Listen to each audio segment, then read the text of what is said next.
चुप रहना यानी मौन रहना। जो लोग ज्यादा चुप रहते हैं वह लोग अपने भीतर के असीम शक्तियों को समझ पाते हैं। गौतम बुद्ध के अनुसार मौन की शक्ति इतनी ज्यादा है कि वह हमारे अंदर के सारे तनाव, सारी की सारी चिंता और भय को खत्म कर देता है और लोगों के बीच हमें एक होशियार और आकर्षित मनुष्य बना देता है। एक बार गौतम बुद्ध अपने आश्रम में अपने सभी शिष्यों को शिक्षा दे रहे थे कि दुनिया की सबसे तेज झुर्री हमारी जबान है और दुनिया के सबसे खतरनाक हथियार हमारे शब्द है, जो बिना किसी का खून बहाए लोगों को अंदर ही अंदर मार सकते हैं। हमारे शब्द हमारी ताकत हो सकते हैं उसी के साथ, लेकिन यह हमारी सबसे बड़ी कमजोरी भी हो सकते हैं। अगर हमें नहीं पता कि कब, कहां और क्या और कितना बोलना है, यदि हम सही समय पर सही इरादे के साथ सही शब्दों का प्रयोग करते हैं तो यह हमें एक सफल व्यक्ति बनाता है। लेकिन अगर हम सही समय पर सही इरादे से सही शब्दों का इस्तेमाल नहीं करते तो यह हमारे जीवन को नर्क से बदतर बना सकता है। तो दोस्तों, आज की स्टोरी के माध्यम से मैं आपको बताने वाला हूं कि चुप रहकर कैसे हम अपने जीवन को बदल सकते हैं। आपको चुप रहने की शक्ति का एहसास इस वीडियो में होने वाला है। वीडियो शुरू करने से पहले कमेंट बॉक्स में नमो बुद्धाय लिखकर वीडियो को लाइक जरूर करें। तो चलिए शुरू करते हैं इस कहानी को। जापान में एक बहुत ही प्रसिद्ध बौद्ध भिक्षु रहा करते थे। उनका नाम रिसाई था। रिसाई अकेले रहते थे। दुनिया के शोर शराबे से दूर जंगल में वो रहते थे और वह बड़े ही ध्यानी और प्रभु भक्त व्यक्ति थे, इसलिए वह पूरे जापान में बहुत अधिक प्रसिद्ध थे।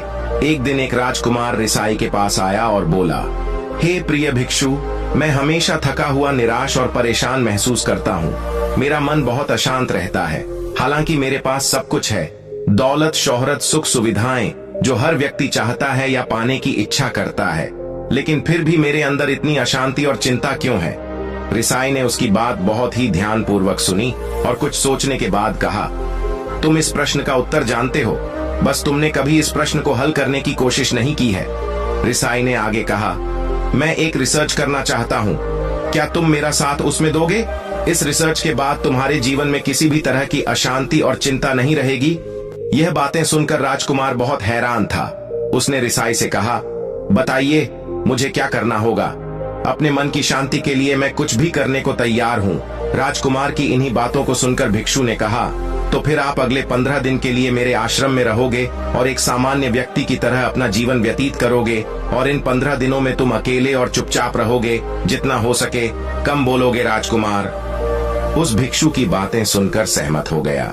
पहले दिन राजकुमार को लगा कि उसका मन सामान्य से अधिक अशांत और विचलित है। उसके मन में तरह तरह के विचार आ रहे हैं थे और वह आम लोगों की तरह जीवन जीने में असहज महसूस कर रहा है। उसे अंदर से बोलने की इच्छा हो रही थी, लेकिन वह चुपचाप रहा। उसके मुंह से एक भी शब्द नहीं निकला, बस वह चुपचाप बैठा रहता। लेकिन रात होते होते उसे अंदर ही अंदर शांति का अनुभव होने लगा। उसके लिए यह अनुभव अजीब था। वह खुद से पूछ रहा था कि वह अंदर ही अंदर इतना खुश क्यों है और उसकी आंतरिक बेचैनी और चिंता कम क्यों होने लगी है। अगले दिन राजकुमार अकेला चुपचाप बैठा रहा और वह प्रकृति को निहार रहा। वह पौधों को, फूलों को, आकाश में उड़ रहे पक्षियों को। वह अपने जीवन में पहली बार यह अद्भुत दृश्य महसूस कर रहा था कि उसके पास कितनी सुंदरता है। वह दिन भर प्रकृति की सुंदरता को निहारता रहता और उसकी ताजगी को महसूस करता रहता। इसी तरह से 10 दिन बीत गए और उसके मन की सारी बेचैनी, सारी हलचल, सारी उथल पुथल और सारा तनाव गायब हो गया। 11वें दिन की सुबह राजकुमार फिर से एकांत में बैठ गया और कुछ ही मिनटों में उसकी आंखें अपने आप बंद हो गईं और वह गहरे ध्यान में चला गया। वह पूरे दिन वहीं पर आंखें बंद करके बैठा रहा और गहरे ध्यान में डूबा रहा। न कोई शब्द, न कोई चिंता। राजकुमार भीतर से असीम शांति और आनंद से भर गया। राजकुमार अपने बाकी के 4 दिन इसी तरह गहरे ध्यान में व्यतीत करने के बाद 15 दिन बाद रिसाई के सामने प्रस्तुत हुआ और रिसाई को प्रणाम करके बोला, प्रिय भिक्षु, मुझे उत्तर मिल गया कि मेरे मन में इतनी उथल पुथल और चिंता क्यों थी। मैं जान गया कि मेरा मन इतना अशांत और विचलित क्यों था। रिसाई मुस्कुराते हुए पूछा, बताओ क्या उत्तर मिला तुम्हें? राजकुमार ने कहा, मैं आवश्यकता से अधिक बातें करता था। मैं किसी पर भी अपने शब्द और ऊर्जा व्यर्थ करता था।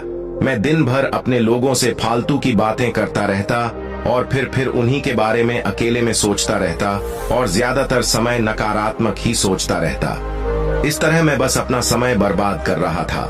ज्यादा बोलने और नकारात्मक सोचने की वजह से मेरा मन अशांत और बेचैन हो गया था और इसी वजह से मैं किसी भी काम को ठीक से नहीं कर पा रहा था, जिसकी वजह से मैं हर काम में असफल होने लगा और फिर इन्हीं लगातार मिलने वाली असफलताओं की वजह से ही मैं और भी उदास और चिड़चिड़ा हो गया। इन्हीं सभी चीजों की वजह से मेरा जीवन नष्ट हो रहा था, लेकिन यहाँ पर बिताए हुए 15 दिन मेरे लिए पूरी तरह से अलग थे। मुझे कुछ अलग ही एहसास यहाँ पर हो रहा था। अब मुझे ऐसा लग रहा है मैं अपना जीवन पूरी तरह से जी रहा हूँ, लेकिन इससे पहले मैं अपना जीवन गलत तरीके से जी रहा था और मैंने यह भी सीखा कि हमें सिर्फ ध्यान करने की जरूरत नहीं है। ध्यान अपने आप होता है जब हम शांत और मौन होते हैं। ध्यान के पिछले कुछ दिनों के दौरान मैंने जो पहली चीज सीखी वह यह है कि मनुष्य के जीवन की सबसे महत्वपूर्ण चीज स्वयं को जानना ही है। यह सुनकर रिसाई ने कहा, सिर्फ तुम ही नहीं, दुनिया में ज्यादातर लोग जरूरत से ज्यादा बोलते हैं। आज भी लोग ज्यादातर समय केवल एक दूसरे को नीचा दिखाने के लिए ही बोलते हैं। कुछ लोग ना चाहते हुए भी बातें करते हैं और अपना जीवन बर्बाद कर लेते हैं। रिसाई ने राजकुमार को चुप रहने का महत्व समझाते हुए कहा। एक बार गौतम बुद्ध से उनके शिष्यों ने पूछा, प्रिय बुद्ध, आप ज्यादातर समय चुप क्यों रहते हैं? बुद्ध ने कहा, क्योंकि चुप रहने से व्यक्ति अंदर से अनंत शांति की गहराइयों में होता है। मौन अपने भीतर उतरने की पहली सीढ़ी है। मौन के बिना स्वयं को जानना असंभव है। स्वयं को जानने और समझने का पहला नियम है कि मौन हो जाओ, उतना ही बोलो जितना अत्यंत आवश्यक हो। बेफिजूल की बातें करना छोड़ दो। तुम अचानक पाओगे कि 90% से भी ज्यादातर लोग व्यर्थ ही ज्यादा बोलकर अपना समय बर्बाद कर रहे हैं। ना बोलने का कोई भी नुकसान नहीं है, लेकिन यदि आप ज्यादा बोलते हैं तो आप अत्यधिक गलती कर देते हैं। अगर व्यक्ति कम बोलना शुरू कर दे तो दुनिया की 90% मुसीबतें कम हो जाएंगी, झगड़े फसाद कम हो जाएंगे, उपद्रव कम हो जाएंगे।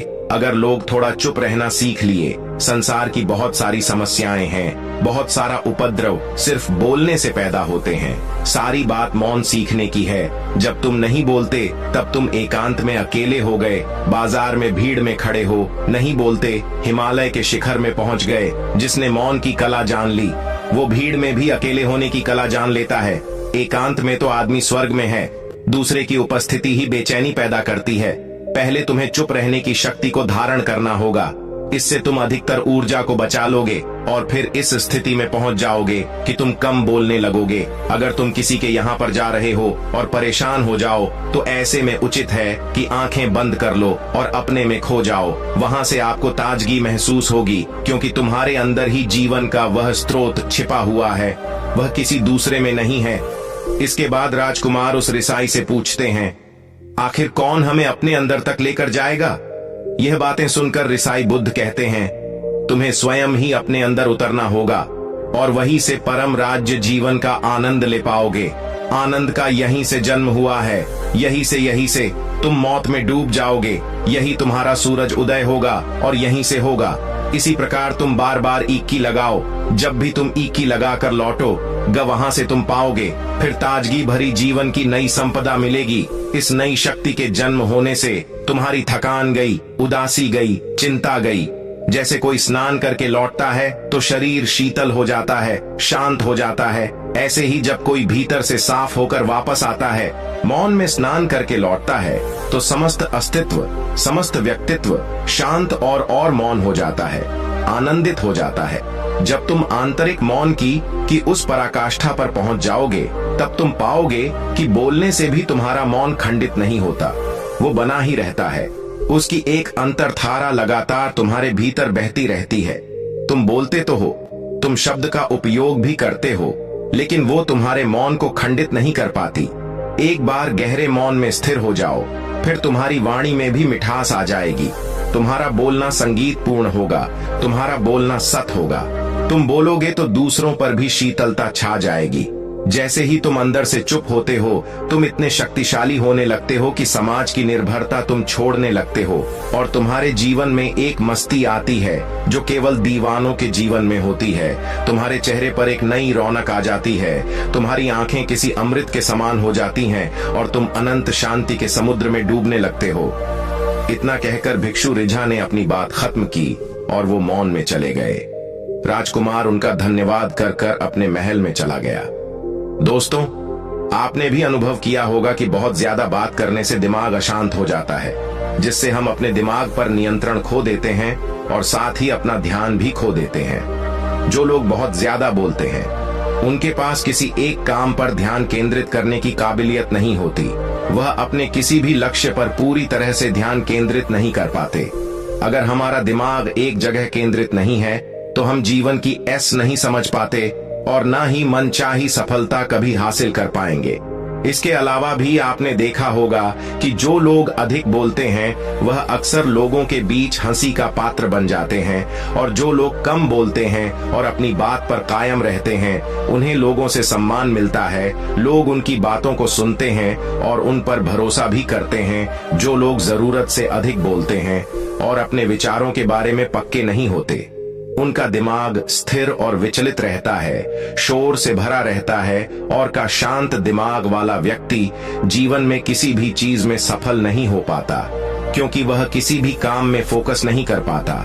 यदि किसी व्यक्ति को यह पता है कि उसे कब, कहां और क्या बोलना है, तो वह व्यक्ति सच में बहुत बुद्धिमान है और ऐसा व्यक्ति जहां भी जाता है उसका व्यक्तित्व आकर्षण का केंद्र बन जाता है और वह जो कुछ भी करता है उसमें सफल अवश्य होता है। अगर हम किसी महान और सफल व्यक्ति के व्यक्तित्व को गहराई से देखें तो पाए कि वो कम बोलते हैं और कम से कम शब्दों में अपनी बात खत्म कर देते हैं। वो बोलने से पहले वो चीजों और जिसके बारे में उसे बोलना है उनके बारे में गहराई से सोचते हैं। लेकिन जो लोग बहुत ज्यादा बोलते हैं, बहुत बार वह झूठ भी बोलते हैं और अपनी बातों से दूसरों के मन और विचारों पर कचरा डालते रहते हैं। वह ज्यादातर समय दूसरों की बुराई करते रहते हैं, इसलिए उनके अपने भी उनसे नफरत करने लगते हैं और उनसे बचने की सभी शिष्यों ने अपनी शक्ति के अनुसार छोटे बड़े थे संकल्प लिए और गुरु को अपने अपने संकल्प के बारे में बताकर वहां से चले गए। लेकिन वह शिष्य जो खुद को सबसे अलग और बड़ा दिखाना चाहता था, वह सीधे गुरु की कुटिया में पहुंच गया और बोला, मैं कोई छोटा मोटा संकल्प नहीं लेना चाहता, बल्कि खुद की ही जैसे एक बड़ेड और महान संकल्प लेना चाहता हूँ। कृपया आप ही बताएं, क्या संकल्प लेना चाहिए? उसकी यह बात सुनकर गुरु मुस्कुरा आए और बोले, क्या तुम मेरे द्वारा दिए गए संकल्प को पूरा कर पाओगे? क्या तुम्हारे लिए उसे पूरा करना संभव होगा? शायद नहीं, वह तुम्हारे लिए संभव नहीं है। तुम उसे पूरा नहीं कर पाओगे, इसीलिए तुम खुद ही कोई संकल्प ढूंढो। शिष्य ने कहा, नहीं गुरुदेव, आप जो भी संकल्प मुझे देंगे मैं जरूर उसे पूरा करूंगा। गुरु ने कहा, ठीक है, तो तुम अगले 1 महीने तक चुप रहोगे, मुंह से एक शब्द भी नहीं निकालो यही तुम्हारा संकल्प है। शिष्य ने कहा, गुरुदेव, यह भी कोई संकल्प है?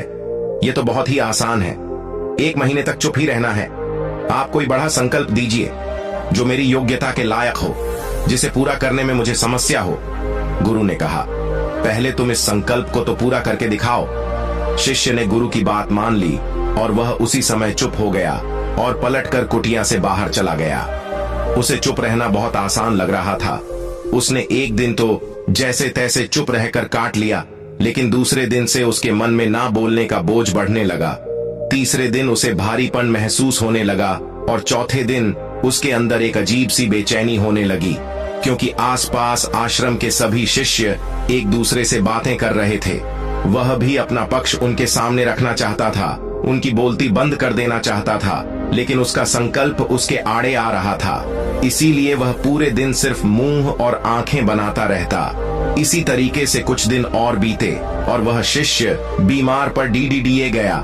उसका सिर फटा जा रहा था, उसका खाने पीने तक का मन नहीं कर रहा था, वह सिर्फ बोलना चाहता था। वह गुरु के पास गया और उनके सामने बैठकर लिखकर उन्हें बताया, गुरुदेव, मैं बोलना चाहता हूँ, बिना बोले मुझे सांस नहीं आ रही, मेरा दम घुटता जा रहा है, मैं अंदर ही अंदर पागल हुआ जा रहा हूँ, मैं क्या करूँ? संकल्प तोड़ दूं क्या?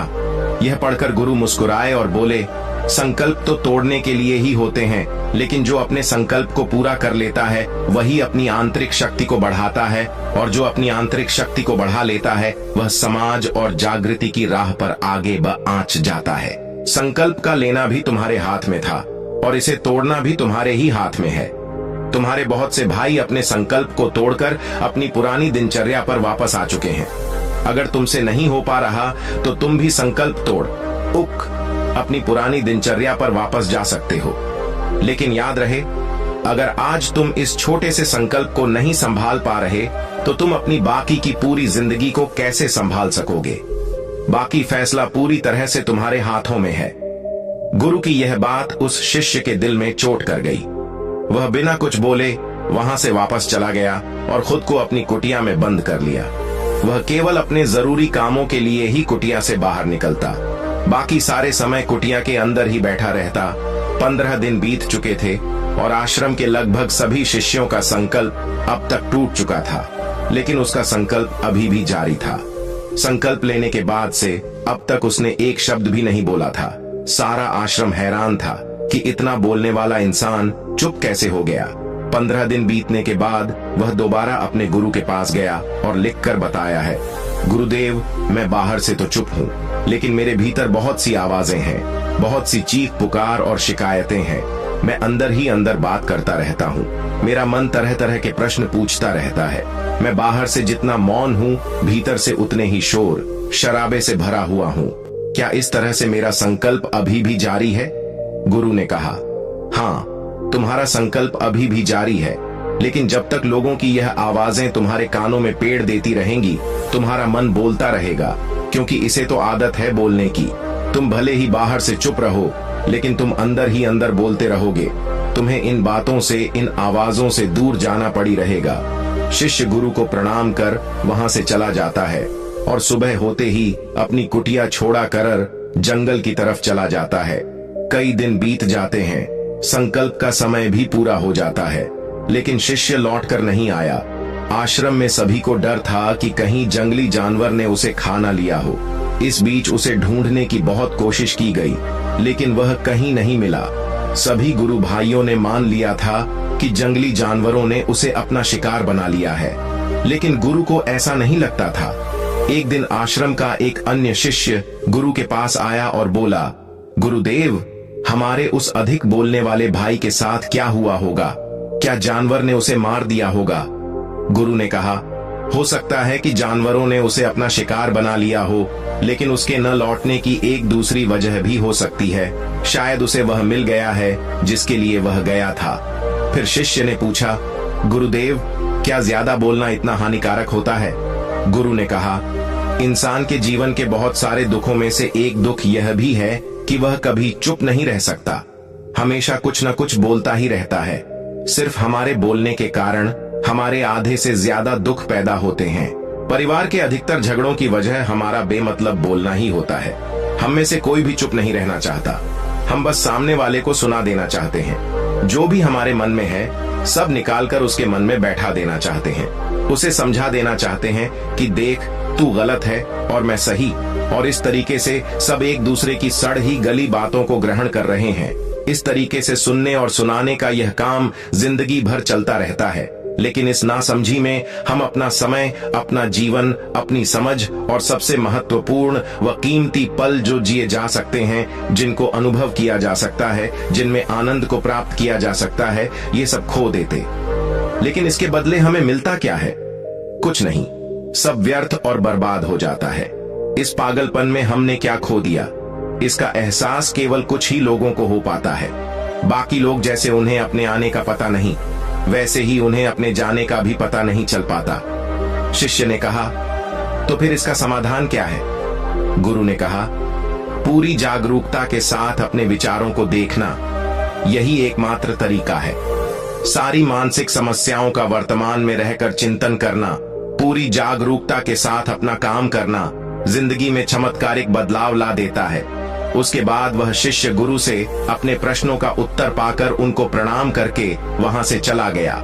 उस शिष्य को आश्रम छोड़ कर गए हुए 3 महीने का समय बीत चुका था, लेकिन उसकी कोई खबर न थी। अब तक तो सभी गुरु भाइयों ने भी उसके वापस लौटने की उम्मीद छोड़ दी थी, लेकिन एक दिन वह आश्रम लौट आता है। उसे देख सभी के आश्चर्य और खुशी का ठिकाना ना रहा, लेकिन अब वह नहीं था जो यहाँ से गया था। वह कुछ और ही बनकर वापस आया था। उसके अंदर एक गजब का बदलाव महसूस किया जा सकता था। उसके चेहरे पर एक गजब का ठहराव और आंखों में बनी शांति थी। आश्रम में आते ही सभी गुरु भाइयों ने उसे चारों तरफ से घेर लिया और बातें करने लग गए। वह भी अपने गुरु भाइयों से बातें करने लगा। उससे बात करने वाले सभी ने यह अनुभव किया कि अब वह पहले जैसा उतावला और बातूनी नहीं रह गया था। उसके मुंह से एक एक शब्द बहुत ही सुलझे हुए और मधुरता के साथ निकल रहे थे। थोड़ी देर तक गुरु भाइयों से बात करने के बाद वह सीधा गुरु की तरफ चला गया। उसने गुरु के चरण छुए और कहा, गुरुदेव, क्या मैं अब भी मौन हूँ? क्या अब भी मेरा संकल्प जारी है? गुरु ने कुछ देर तक शिष्य की आंखों में बड़े ध्यान से देखा और कहा, हाँ, तुम अब भी मौन हो। तुम्हारे मुंह से एक भी श निकल नहीं रहा और तुम्हारा संकल्प अभी भी जारी है। शिष्य ने कहा, गुरुदेव, जब मैं आश्रम से गया तो मैं मुंह से तो चुप था, लेकिन मेरे अंदर बहुत सी आवाजें थीं। मन में बहुत से प्रश्न थे और वह बंद नहीं हो रहे थे, तो मैं जंगल में चला गया, इस उम्मीद से कि वहां मुझे शांति मिलेगी और मेरे मन की बकबक कम हो जाएगी। लेकिन मैं जितना एकांत में जाता गया, मेरे अंदर की आवाज उतनी ही तेज होती गई। मेरे भीतर की पुरानी से पुरानी आवाज मुझे सुनाई देने लगी। तब जाकर मैंने महसूस किया कि मैं कितना गलत कर रहा था। जब मैं अपने परिवार वालों, दोस्तों को और गुरु भाइयों को बुरा भला कहता था, तो उस समय मुझे लगता था कि मैं सही कह रहा हूँ। जब मैं गुरु भाइयों की एक दूसरे से चुगली करता था और उनका मजाक बनाता, तब भी मुझे यही लगता था कि मैं उनसे बेहतर हूँ और मैं सही कर रहा हूँ। लेकिन उस दिन मैंने पहली बार महसूस किया कि मैं कितना गलत बोलता था। काफी दिनों तक यह आवाजें, ये शिकायतें मेरे अंदर चलती रहीं, लेकिन धीरे धीरे करके एक दिन यह सारी आवाजें मेरे अंदर से समाप्त हो गईं। अब मैं भीतर से भी मौन हो गया। उस घने जंगल में बाहर से कोई बोलने वाला था नहीं और भीतर कोई आवाज बची ही नहीं थी, और मैं उस दिन पहली बार मौन का सही अर्थ समझा। मेरे चारों तरफ बहुत शांति थी। हालांकि अभी भी कुछ आवाजें आ रही थीं जो पहले भी आती थीं, लेकिन मैं उन्हें सुन नहीं पाता था। पर अब वह सभी आवाजें मुझे स्पष्ट रूप से सुनाई दे रही थीं। हवा के चलने की आवाज, चींयों के चहक की आवाज और पानी के बहने की आवाज, ये सभी आवाजें मैंने पहली बार पूरे होश पूर्वक सुनी। अपने चारों तरफ इतनी शांति मैंने पहले कभी महसूस नहीं की थी। तो इस शांति को भंग करने के लिए मैंने पहली बार अपने मुंह से कोई शब्द निकाला। मैं चिल्लाया, हे ईश्वर, ये कैसी शांति है? सभी कुछ इतना शांत क्यों है? ऐसा क्या हो गया? लेकिन मेरे चिल्लाने के बाद भी शांति भंग नहीं हुई। सब कुछ पहले जितना ही शांत था, बाहर भी और भीतर भी। हे गुरुदेव, मैंने अपने गुरु भाइयों से बात की, मैंने आपसे बात की। मैं बोल रहा हूँ, मैं चल रहा हूँ, मैं सब कुछ देख रहा हूँ, लेकिन मैं अपने भीतर एकदम एकांत में हूँ, मौन में हूँ। भीड़ टेच में होता हूँ, तब भी भीतर से अकेला एकांत में होता हूँ। जब मैं खुद में भी शोर करना चाहता हूँ, तब भी एकांत में ही होता हूँ। अब सब दिखाई पड़ी, डाह नहीं लगा है। सब सुनाई पड़ी, डाह नहीं लगा है। गुरु ने कहा, जब तक हम बाहर की तरफ बोलते रहेंगे, भीतर अशांति ही रहेगी। लेकिन जिस दिन हम भीतर की तरफ मुड़ जाएंगे, तब हमारे मुंह से कुछ भी निकलेगा, हम शांत ही रहेंगे। दुनिया में जितनी भी बुराइयां हैं, ज्यादातर हमारे बोलने से ही उत्पन्न होती है, क्योंकि हम चुप रहना नहीं चाहते। हम जितनी जरूरत है उससे कहीं ज्यादा बोलते हैं। हम सामने वाले को सुनना नहीं चाहते, बल्कि उसकी बोलती बंद कर देना चाहते हैं। उसे सम देना चाहते हैं कि मैं कौन हूँ, मैं क्या कर सकता हूँ, और यही हमारी जिंदगी का मकसद बनकर रह जाता है। हमारी सारी ऊर्जा व्यर्थ के बोलने में बर्बाद होती रहती है। ऐसे ही समाज में लोगों का जीवन दुखों से भर जाता है, जो हमेशा एक दूसरे को सुनाने में लगे रहते हैं। कभी एक दूसरे को सुनना नहीं चाहते, समझना नहीं चाहते, और चुप रहना तो उन्होंने कभी सीखा ही नहीं, क्योंकि चुप रहना उन्हें छोटा महसूस करवाता है। दुनिया की सभी लड़ाइयां का कारण हमारा बोलना ही है, इसलिए हमें सिर्फ उतना ही बोलना चाहिए जितना जरूरी हो, क्योंकि व्यर्थ का बोलना ऊर्जा को नष्ट करना है, और यह बोलना ही हमें कभी अपने भीतर की ओर लौटने नहीं देता, क्योंकि यह हमें बाहर की ओर खींच कर रखता है। और बाहर है ही क्या? इस संसार के अलावा। लेकिन अगर अपने भीतर के संसार की ओर मड़ना है तो इस मुंह को बंद ही रखना चाहिए। इसीलिए जितने भी बुद्ध हुए, आत्मज्ञानी हुए, वह सभी एकांत की ओर भागे ताकि उन्हें ज्यादा ना बोलना पड़ी, देह ज्यादा सुनना ना पड़ी है। वह एकांत में रहे और शांत रहे, इसीलिए आसानी से भीतर की यात्रा कर पाए। लेकिन अगर कोई चाहे तो इस संसार में रहकर भी एकांत में रह सकता है, शांत रह सकता है, लेकिन इसके लिए उन्हें अपनी ऊर्जा बचानी होगी जिसे वह अब तक अपने व्यर्थ के शब्दों में बर्बाद कर रहे थे। दोस्तों, इस कहानी की सीख यही है कि व्यर्थ का बोलना ऊर्जा को नष्ट करना है ज्यादा, और व्यर्थ बोलना ही हमें अपने भीतर की ओर लौटने नहीं देता, क्योंकि यह हमें बाहर की ओर झुकाए रखता है। और जिन्हें भीतर की यात्रा करनी है उन्हें अपने मुंह को बंद ही रखना चाहिए। दोस्तों, आपको ये वीडियो जरूर पसंद आया होगा। अगर पसंद आया हो तो हमारे इस चैनल को लाइक, शेयर और सब्सक्राइब जरूर करें। साथ ही कमेंट में नमो बुद्धाय जरूर लिखें।